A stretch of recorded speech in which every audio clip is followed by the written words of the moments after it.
I'm going to read it out just so you can also read it out on the screen. The kind person is strong. The nice person is weak. The kind person is selfless. The nice person is selfish. The kind person feels empathy, and the nice person is coming from narcissistic tendencies. The kind person is happy, and the nice person does not know of happiness. Ultimately, the core of a kind person is love, and the core of a nice person is fear. So let's double click on it on both extremes one more time, just to make it super clear.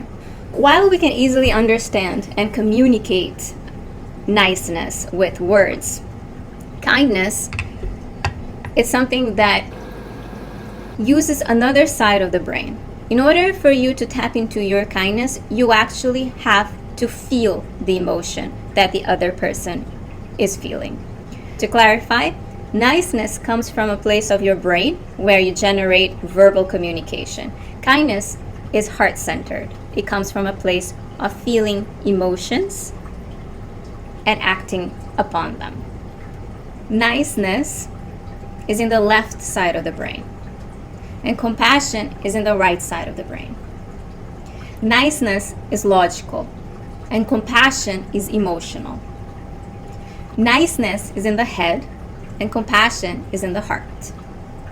So the language and niceness are next door neighbors in the left side of the brain. So give this, get that. Do this, and these happen. It's all linear, of cause and effect. Now, compassion is, on the other hand, is an emotional instinct. It is outside of the realm of logic, and it cannot be easily explained to human via language. So when we approach conversations with the approach of kindness, we actually allow everyone to be themselves and show themselves. So for your next conversation, pay attention at the tone of your conversation and see how you are showing up. Are you showing up from a place of kindness, or are you showing up from a place of niceness? To summarize, the place of niceness is almost automatic. It's something that it has been scripted in your head, and you speak without even thinking or feeling your emotions. When you speak from a place of kindness, you're being a lot more authentic and honest to the feelings that you're having. So if someone asks you a simple question as, how are you? If you want to give them a nice answer, is that mundane, plastic, surface level conversation. Now, if you come from a place of kindness, you will build a stronger trust to people in general, because you are actually putting a lot more feelings into your answers by tapping into yourself and giving them a truthful reply and allowing them to actually be part of your life for that moment. And you are also creating space by asking them and caring for their answers. Oftentimes people ask people a question and they barely wait for the answer and they're about to leave. And you see that a lot in first world countries or places that are hectic. In order to be kind, you have to create space to pause and be present with yourself first. So there is no distraction.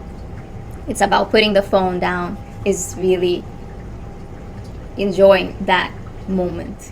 Aiming for kindness instead of niceness also makes you a lot more attractive as a person, because when you are coming from a place of service and not a place of gain, the opposite happens. And that's the paradox of it. We actually gain a lot more when we give.